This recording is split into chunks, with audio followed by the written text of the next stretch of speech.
there's no way I'd play the over 40, guys. There's no chance. You're playing a total. I'm only going under, even though it is such a low number, and it's not one of these games that we'll be talking about this weekend. We are dealing with some sort of elements. Like, yeah, 23-17. Okay, that sounds kind of on the high end of what I'd expect for this game. So if I'm playing side or total, I'm definitely going under 40. I agree with the public. And that scares me because it could be that week where 61% unders. Everybody's talking about the unders, the red zone scoring, the backup quarterbacks, lower totals, and then a bunch of overs end up hitting. But as far as this specific matchup tonight, I don't see it. I'm playing the under. The Saints defense, they do have a couple of guys who are going to be game time decisions, most notably Demario Davis, the linebacker.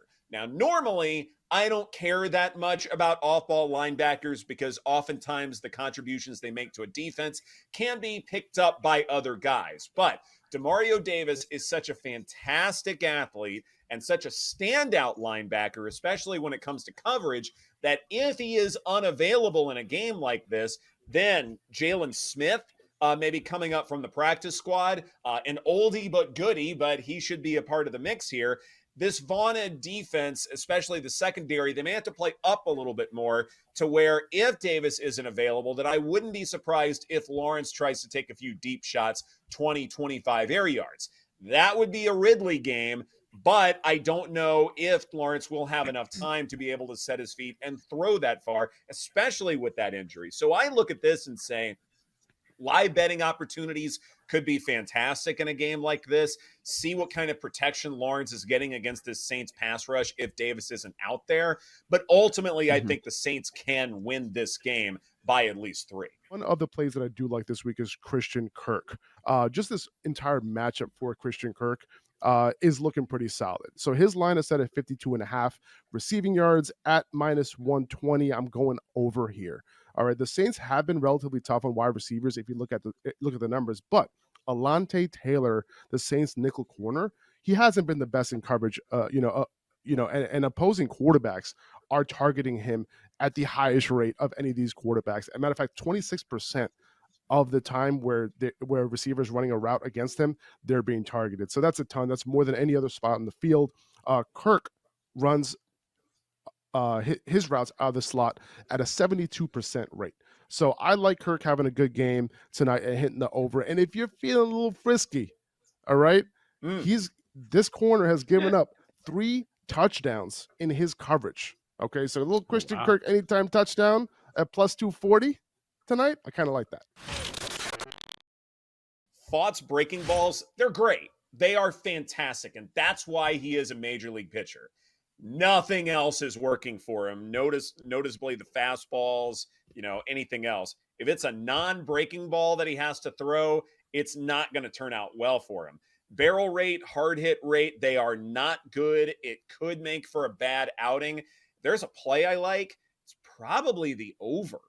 And I hate to do this for a postseason game, but if you think the Phillies are going to shellac them again or shellac the bullpen, or maybe this is a get-right spot for Diamondbacks hitters, there are a lot of paths where you can take the over 9 at -120 on BetMGM, and I think you'll be safe. Actually, if you want to play a prop, I like the over on spot outs recorded. It's quite low, and I do think that the Diamondbacks, despite the fact that they have I wouldn't say they have a bad bullpen, but it's also hard to say they have an elite bullpen, just given the fact that they've been kind of up and down over the last month. But, I do think ultimately they're going to ride with Spot. I don't think they have much better options behind him. And I would also say, backing a home run prop here in Arizona, it's not impossible to hit home runs in Arizona. Obviously, we've seen just, last week home runs hit in Arizona, but I don't know if it necessarily makes as much sense here. The one feather in your cap, if you are taking a home run prop, is that, like I said, Brandon Pfaadt does allow a lot of fly balls. So if you can manage to, you probably could hit one, but I don't think there's going to be home runs coming in bunches here, which makes, me really, really inclined to bet that market. I'm not overreacting to one game just as I wasn't overreacting to 2 games at the beginning of this series. I think the Rangers win the series. I think they might even tie it up in 5 games. I think that this is a game tonight, which we'll get into, that the Rangers can and should win. And ultimately, when you look at the way that the series breaks down, the Rangers have the better bullpen. I think they have the better offense. Obviously, Houston had a nice performance last night, but you have to factor in garbage time. You have to factor in Max Scherzer didn't look unbelievable. He was throwing incredibly hittable fastballs. I think that I trust this Texas Rangers offense more. I trust their bullpen more. And the way that Game 4 shakes out with the pitching matchup, while Andrew Heaney isn't great, I think that they have a better pitcher going in Game 4, which is kind of crazy because they could have started Verlander on 3 days rest. And, I think once you get to that point, Framber Valdez had a bad season. He took a big step back this year. If they have to see him or even Verlander again, Verlander who had an ERA above 4 in the postseason for his last 3 postseasons. I just, especially with the bullpen, the 3 ERA this postseason, I could go on and on about the reasons I don't like the Astros as much as the Rangers. And I just think for that reason, it's really hard for me to see a way back into this series for Houston.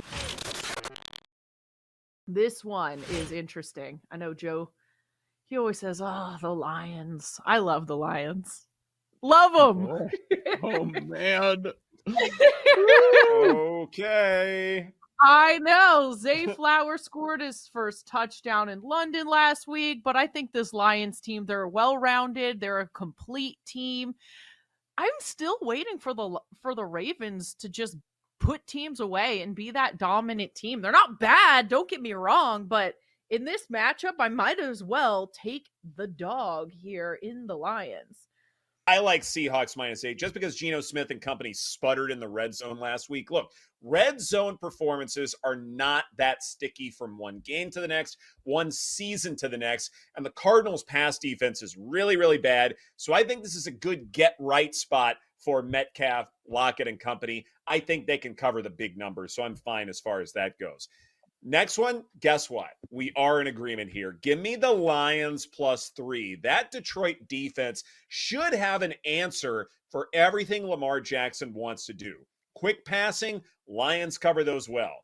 Direct tosses without play action, well, the Lions stymie those. How about quarterback draws or any rushes from under center that we've come to know and love from the Ravens? Well, guess what?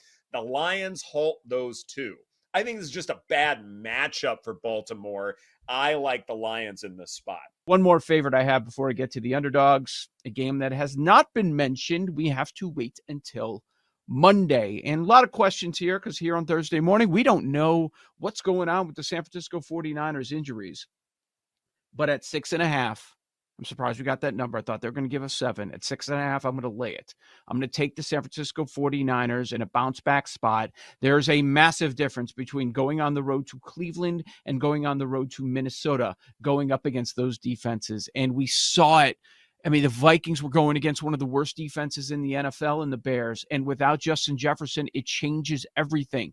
They had a tough time against a Bears team that can't stop the tight end, getting Hawkinson involved for much of it. He was limited to 50 yards. You only saw him like one series where they were going to him. I like San Francisco to win by at least a touchdown, so I'm taking San Francisco -6.5. One more dog that's barking here. Give me the Giants +2.5. The one area where this Washington defensive front has looked vulnerable involves quarterback scrambles. And at least the Giants are smart enough to know that their backup quarterbacks should be mobile. They should be athletes. And that's exactly what we're going to see out of Tyrod Taylor. I expect him to run the ball a good bit. And because of that, we are going to see a really exciting divisional matchup. So give me the Giants at +2.5, as well as the Steelers, Bears, Lions, and Seahawks, Joe. What if it's Daniel Jones? Same play? Same play. Okay. Same play. Right. Not that they're exactly equivalent, but I think it's close enough where the Giants could at least keep this game within 2. This one, both teams probably going to be without their starting quarterbacks, which sounds very ugly for any offense.